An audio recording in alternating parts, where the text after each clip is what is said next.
crime ne connaît pas de frontières. Pour combattre le crime international, ce danger toujours, 63 nations ont uni leurs efforts et créé la grande organisation internationale de la police criminelle, l'Interpol.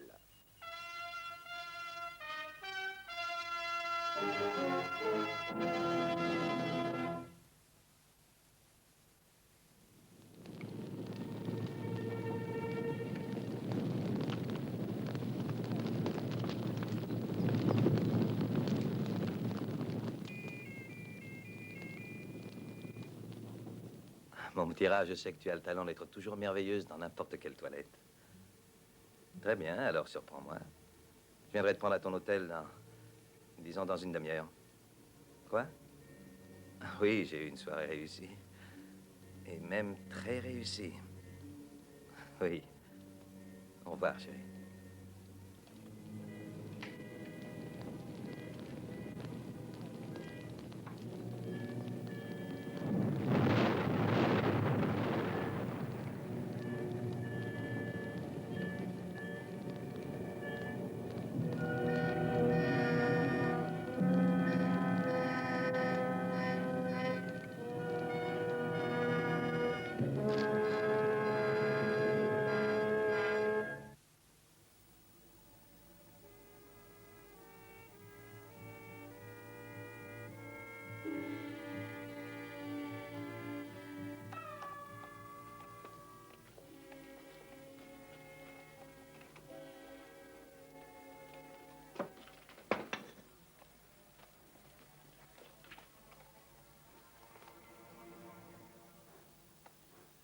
C'est là que ça a eu lieu. Et ça s'est fait vite, et bien. Monsieur Miller, de quoi s'est-on servi? D'une bombe au potassium. En 5 minutes, c'était déjà une vraie fournaise. Le bandit qui a fait ça s'y connaissait. Oui, il n'a pas fait secret de son acte. Hmm? La compagnie d'assurance londonienne était au courant depuis hier. Avant que ça n'éclate? Alors pourquoi ne l'ont-ils pas dit? Ils ignoraient l'endroit où ça se passerait. Écoutez, à la compagnie internationale d'assurance contre l'incendie à Londres, messieurs, vous avez assuré 37 entrepôts situés dans diverses parties du monde. Dans les 2 jours qui viennent, l'un de ces bâtiments va être incendié et c'est moi qui serai le coupable. Je regrette tous les inconvénients qui en résulteront, mais il est nécessaire de comprendre très clairement que je suis un homme de parole. Bien entendu, vous entendrez parler de moi de nouveau. Signé Georges. Il s'agit d'un pyromane. C'est plus inquiétant que ça, je crois, mais une chose est certaine. Quoi donc? Ce Georges ne plaisantait pas quand il disait qu'il était un homme de parole. Puis-je avoir une copie de cette lettre? Ah, mais je vous en prie. Merci. Eh bien, je me tiendrai en contact avec vous. Au revoir. Où est-ce que vous allez? Je vais à Londres. Mon avion part environ dans 1 heure. Et pourquoi Londres? Parce que c'est là que Monsieur Georges va aller.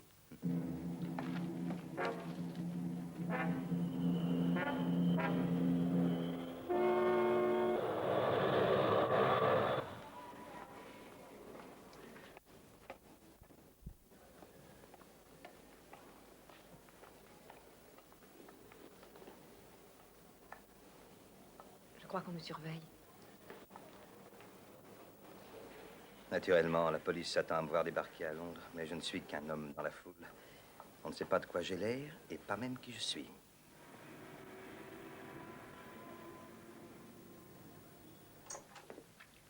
Monsieur Carré. Inspecteur Hanson? Oui, monsieur. Comment allez-vous? Monsieur Carré, directeur de la compagnie d'assurance. Inspecteur Duval, d'Interpol. Enchanté, monsieur. Asseyez-vous. Alors, vous avez vu l'entrepôt d'Hambourg? C'est ruine, tout au moins. Ça nous coûtera plus de 100 000 livres sterling. Alors, messieurs? Inspecteur Duval pense que ce Georges est à Londres. Il y est. J'ai reçu ceci il y a quelques instants. Posté de ce matin. Cher monsieur, soyez un peu raisonnable. Vous êtes dans les assurances, paraît-il, et je viens vous offrir une assurance contre un autre risque d'accident. J'estime qu'en Hambourg, les dommages s'élèvent à 100 000 livres environ. Telle est la somme que je demande. Si vous refusez, le prochain accident représentera des dommages beaucoup plus importants et je serai contraint de vous demander une prime encore plus élevée. Sincèrement, Georges. Du chantage, et sur une grande échelle. Monsieur Georges doit avoir des goûts dispendieux. Ça pourrait nous aider. Regardez l'autre page. Les fonds devront être versés en monnaie américaine, en billets de 100 $. Mettez les billets dans une valise que vous laisserez sur le 3e banc, près de la porte ouest des jardins du Vauxhall House. L'ancienne propriété d'un duc. C'est un parc public maintenant. Heure de la livraison, demain à 7 heures du matin. C'est un rien. Il espère que nous lui verserons dans les 280 000 dollars en billets de sang, comme ça, toc. Eh bien, qu'il espère. Nous ferons surveiller ce parc. Celui qui viendra prendre les billets nous conduira jusqu'à Georges. Vous sous-estimez cet homme, je crois. Car en somme, à 7 heures du matin, un parc public, c'est le désert. Vos hommes se verront comme des coquelicots dans un champ de blé. Je ferai cerner tous les alentours. S'y attend aussi. Ce monsieur Georges n'est pas un amateur. Il est sûr de lui. Il est fin. C'est un bandit qui a de la classe. Et c'est aussi un homme de parole. Moi aussi. Et je l'aurai. Eh bien, essayez, mais si vous le manquez, il va mettre le feu à un autre entrepôt. Et cette fois, ça peut être plus grave. Qu'est-ce que vous suggérez, inspecteur? Je suggère de payer. Et content, comme il le demande.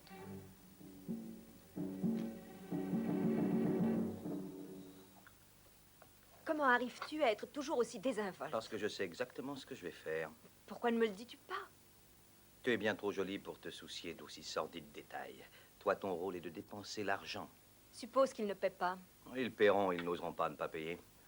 Bien sûr, ils vont faire ce qu'ils pourront pour tout rattraper par la suite. Suppose qu'ils te tendent un piège. Peut-être qu'ils te préparent un guet-apens. Naturellement. Mon petit rat, il y a une raison pour que je sois encore en liberté. C'est que je n'ai jamais sous-estimé l'intelligence des policiers. Alors qu'est-ce que tu vas faire? Passer, prendre l'argent et revenir te chercher pour déjeuner.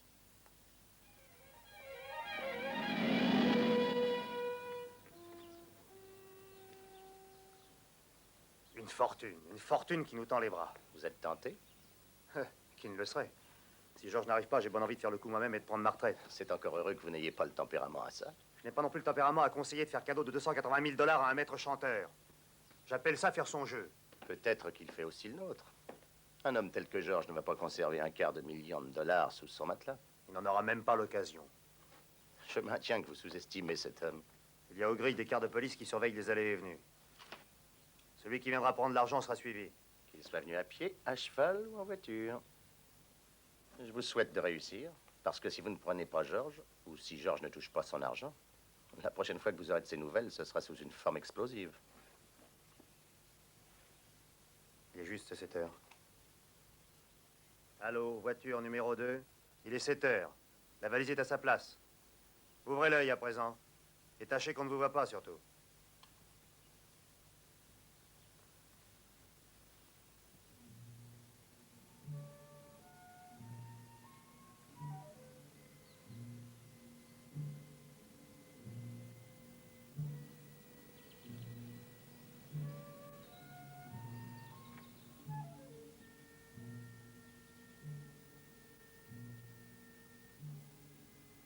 Tiens, qu'est-ce qui l'a dérangé? C'est cet autre passant.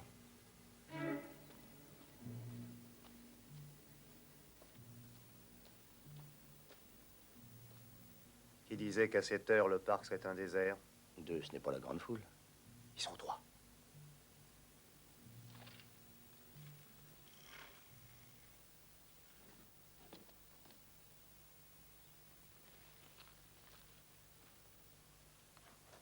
Un garçon à bicyclette. Allô, voiture numéro 2. Valise retirée, un jeune garçon à bicyclette se dirige vers la grille Est. Suivez-le, mais ne le retenez pas. Et vous trouvez ce Georges malin? Eh oui. Et je ne le croyais pas aussi malin. Ce garçon va nous conduire tout droit vers lui. Espérons-le.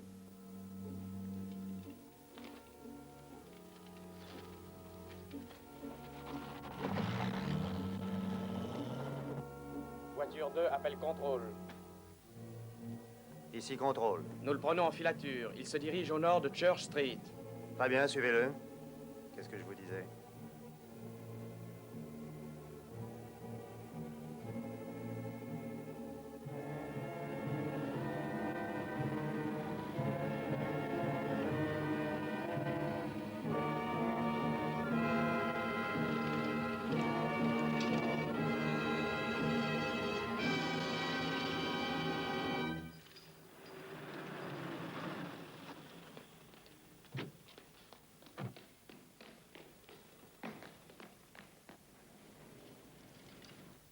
Voiture, appel contrôle. Le garçon a disparu dans une rue de traverse. Nous le suivons à pied. Ils ne l'auront pas. 2 roues vont plus vite que 2 pieds. J'appelle toutes les voitures. Allons, venez. Monsieur Georges sera déjà en train de compter les billets d'ici que nous arrivions.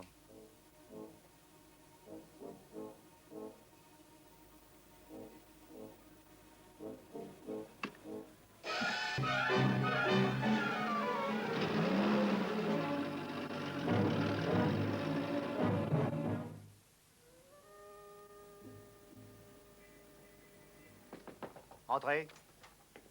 On tient le petit gars, inspecteur. Très bien, où est-il? Dehors, inspecteur. Bon, faites-le entrer. Son nom est Taylor, inspecteur. Johnny Taylor. D'après ce qu'on m'a dit, ça n'est pas la première fois qu'on le prend. Rien de sérieux? Non, rien de sérieux, monsieur. Des histoires de jeunes. Vitres brisées, chapardage d'enjoliveurs. Très bien. 10 contre 1 qu'on ne tire rien de lui. 10 livres? 10 shillings. Entendu. Johnny Taylor, monsieur. Par ici, mon gars. J'ai rien fait du tout. Qu'est-ce que j'ai fait? Assieds-toi, Johnny. Tu t'es levé de bonne heure ce matin, hein? Ah, ça se peut. On t'a vu prendre une valise. Quelle valise? On t'a filé. Ouais? Tu nous as joué un tour en passant par cette ruelle étroite. Nous avions l'air plutôt idiots. Qui c'est qui a eu cette idée? C'était toi ou lui? C'était moi. Tout ce qu'il a dit, c'est... Eh bien, qu'est-ce qu'il a dit? Allez, tu ferais mieux de nous raconter toute l'histoire. Alors, vous m'arrêtez? Eh bien, ça dépend. Nous voudrions que tu nous aides à prendre un très dangereux criminel. C'est sérieux? C'est sérieux. Est-ce que j'aurai ma photo dans les journaux? Ne t'occupe pas de ça. Tu as aidé cet homme et tu risques d'avoir des tas d'embêtements. Je savais pas que c'était un escroc. J'ai pas l'habitude de fréquenter les escrocs. Bon, dis-nous ce qui s'est passé. Je vais vous le dire. J'étais dehors la nuit dernière et cet homme m'a attrapé. Il t'a attrapé? Pourquoi? Ben, j'étais comme ça près de sa voiture. Il a cru que j'allais y toucher ou je ne sais quoi. Peut-être lui voler ses enjoliveurs. Continue. Alors ce monsieur, il me met la main en collet. Mais pas du tout furieux. Il me demande si j'ai envie de gagner un peu d'oseille. D'argent. Oui, d'argent. Alors on se met d'accord. Je dois entrer dans le parc à vélo, prendre la valise en vitesse, et toujours à vélo, lui remettre l'objet sans me faire avoir. Alors j'y suis allée. Il disait qu'il avait parié et que je lui ferais gagner une somme importante. Ça, c'est vrai. Et de quoi cet homme a-t-il l'air? Eh bien, il était plus grand que vous. Il portait des lunettes noires et il avait un chapeau qui était rabaissé sur les yeux. Donc tu ne sais pas du tout comment il est. C'est pas de ma faute, monsieur. Ça va, merci Johnny. Ramenez-le. Et tâchez de savoir où il a remis la valise. C'est juste pour le dossier. Viens, mon gars. Et les enjoliveurs? Nous reparlerons de ça une autre fois, mon vieux. 1 shilling, je vous prie. Pas encore. Il peut encore nous être utile. Il ne peut même pas décrire cet homme. Il ne le reconnaîtra ni maintenant ni plus tard. Je sais. Donc, concentrons-nous sur Georges. À présent, Monsieur Georges est à la tête de 280 000 $. C'est là sa première erreur. Il a pris les billets. Une erreur? Oui. C'est pourquoi je tenais tant à ce qu'il les touche. Eh ben, vous êtes satisfait. Mais c'est exactement où il voulait en venir. S'il n'avait touché qu'1 millier de $, il n'aurait pas de problème. Mais il en a trop reçu. Il se doute bien que nous avons noté tous les numéros. Il faut donc qu'il échange ses billets avant de pouvoir les dépenser à sa guise. Maintenant, où et comment va-t-il pouvoir échanger un peu plus d'1/4 de million de $? Il a sûrement dû y songer. Bon, il a dû calculer ses risques. Nous n'avons plus qu'à le forcer à faire des fautes de calcul. Ah, bien sûr. Mais comment? Nous ne savons même pas où il est. Je suis sûr d'une chose. Il se gardera de choisir un coin où Interpol existe. Et ce sera là sûrement sa deuxième erreur.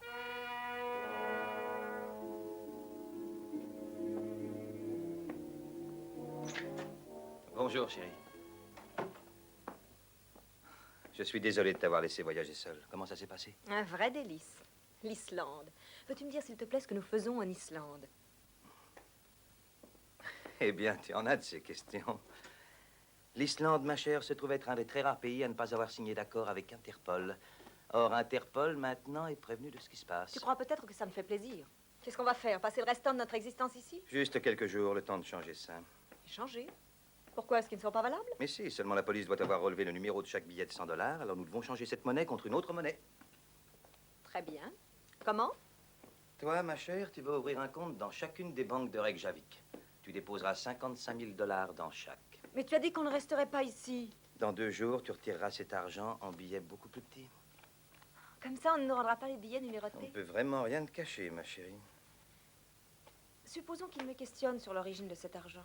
Dis-leur que tu as connu un petit vieux bien propre à Londres qui a insisté pour te couvrir de visons et de diamants, que tu as ingratement revendu à de riches américaines de passage. Ils ne me croiront sûrement pas. Je te promets que si. Ils pourront réprouver ton immoralité, mais un coup d'œil sur toi, ils comprendront l'égarement du petit vieux bien propre.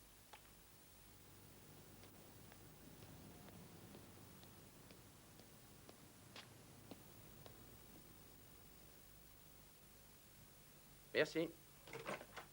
Ah, Paul, je suis heureux de vous revoir. Rien de nouveau sur Monsieur Georges? Non, rien. J'ai mis nos dossiers sans dessus dessous, pas un seul indice. Cet homme ne doit pas en être à son premier coup. Nous devons trouver quelque chose. Eh bien, ça ne peut être que dans les affaires enterrées. Cette affaire-là ne sera pas enterrée. Ne vendez pas la peau de l'ours. Je ne risque rien. L'ours est déjà pris par une patte. Jean, si vous aviez 280 000 $ qui vous brûlent les mains, que feriez-vous? Je l'échangerai, sans aucun doute. Et où ça, s'il vous plaît? Dans un pays non affilié à Interpol. Ce qui, en l'occurrence, nous offre 2 possibilités. L'Irak et l'Islande. Georges va aller dans l'un des deux, Où il sera absolument à l'abri. à l'abri d'Interpol. Mais Georges semble avoir négligé un détail. Lequel? Le fait que nous trouvions quelque chose qui remplace Interpol. Qu'est-ce qu'il y a? Alors, je vais t'expliquer. Ferme la porte. Tout a bien marché jusqu'à ce que je leur ai donné les billets. Ils ont contrôlé les numéros. Je le sais parce que je les ai vus. Et alors, que s'est-il passé? Alors, ils ont dit qu'ils regrettaient, mais qu'ils refusaient de m'ouvrir le compte. Et c'est tout? Oui. Et j'ai très peur. Eh bien, il n'y a pas lieu, tu n'as aucun souci à te faire. La police islandaise n'a pas de raison d'agir, ça ne vient pas d'elle. D'où ça vient-il, alors? L'Interpol? Mais tu disais qu'ils n'intervenaient pas ici. Oui, c'est juste. Seulement, je pense qu'Interpol a fait intervenir une autre organisation. L'Association bancaire internationale. Alors, qu'est-ce qu'on va faire?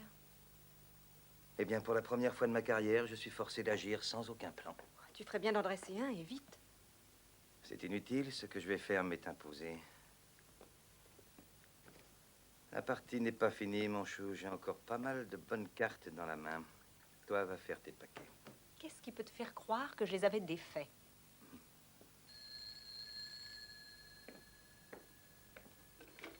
Allô? C'est moi. Ah. Oui, je vois. Non, toujours rien de nouveau. Merci beaucoup. C'est l'Association bancaire internationale. Elle a diffusé le numéro des billets avec un avertissement général. Oui. En Islande, une femme a essayé de se faire ouvrir un compte dans diverses banques de la capitale. On l'a refusé. C'est une femme, pas Georges. Non. Mais au moins, on sait où il est. Ça ne nous sert pas beaucoup. Il nous manque toujours son signalement et l'Islande est indépendante des autres polices. Mais Georges est bloqué par les banques. Et elles sont solidaires, les banques. Oui. Et il doit avoir grand besoin de changer tous ces ravissants dollars. Assez besoin pour songer au marché noir. Pourquoi pas l'Amérique, puisqu'il a des dollars? S'il avait des contacts en Amérique, il y serait parti dès le premier jour. Il y a trop de risques en Europe. Pourquoi pas Tanger? On y accepte toutes les monnaies. Et c'est international.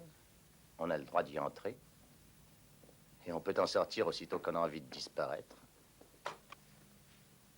Appelez-moi le capitaine Ahmed, police de Tanger.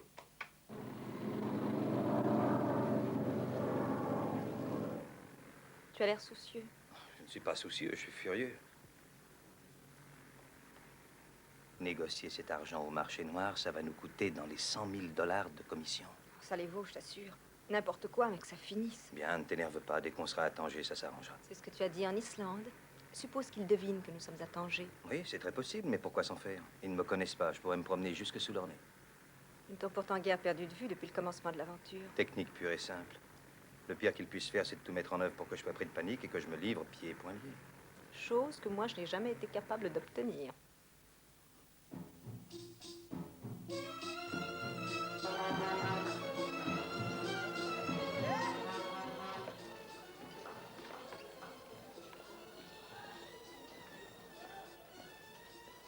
Capitaine Ahmed, Bienvenue à Tanger. votre bureau, tout à fait confortable. Café? Merci. Je vous ai convoqué pour une certaine raison. Oui. Il y a 5 hommes à Tanger qui sont susceptibles de négocier une telle somme d'argent. Bien sûr, aucun d'entre eux n'accepterait de nous aider à poser une souricière. Ils trouveraient cela tout à fait contraire à leur C'est dignité. une des lois de la profession.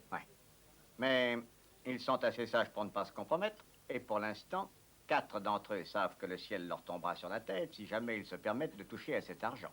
Et le 5e? Abdul Séraphine. Nous ne l'avons pas prévenu. Bon. Où peut-on le trouver? Dans Merci. un café. Dans celui-ci, pour être exact, c'est lui le patron. On voit que vous connaissez le pays. D'autres détails sur cet Abdul? L'argent n'est pas son unique trafic. C'est un contrebandier notoire. Il se sert de ce café comme par avance. Ça lui permet de recevoir d'étranges consommateurs. L'un d'eux sera peut-être Georges. Peut-être bien, mais ce monsieur Georges, ce café reçoit des centaines de visiteurs chaque jour. Il faudrait le repérer. J'espère que vous ne comptez pas sur Abdul pour identifier cet homme.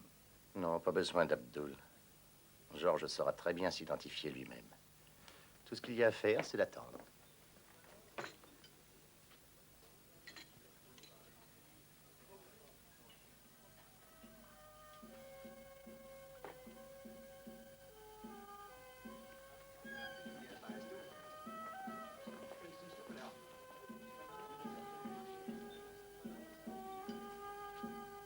Êtes-vous sûr de réussir?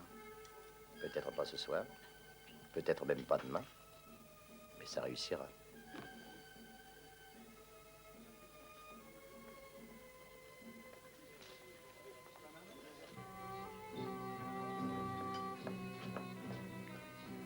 Pas de Georges. Pas de Georges, pas encore. Merci.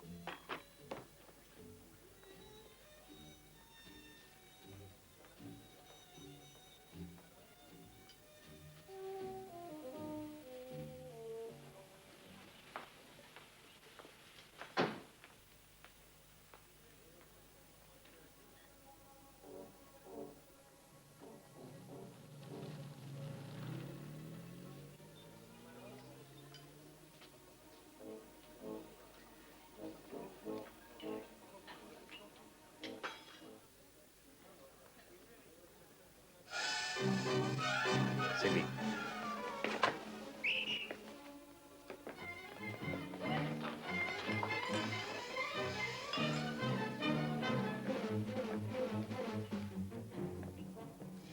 Enfin, messieurs, Vous êtes en état d'arrestation. il doit y avoir une erreur. Mais non, il n'y a pas d'erreur, monsieur Georges. Vous oubliez Johnny, je crois. Le petit, mais c'est impossible, il ne m'a pas reconnu, voyons. Bien sûr que non. Mais je savais que vous alliez le reconnaître.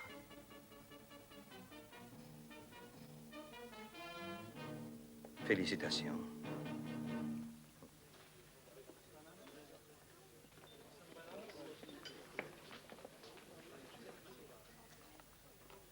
Je vous ai aidé à l'attraper, dites donc. Sans aucun doute. Alors, vous pourriez faire quelque chose pour moi? Quoi? Dites à votre copain de Scotland Yard d'oublier mon histoire d'Angeliver. Ne t'en fais pas trop pour ça, va. Nous avons un plus grave problème à résoudre. Ouais? Oui? Quelle police va t'en charger de payer ton billet de retour pour Londres?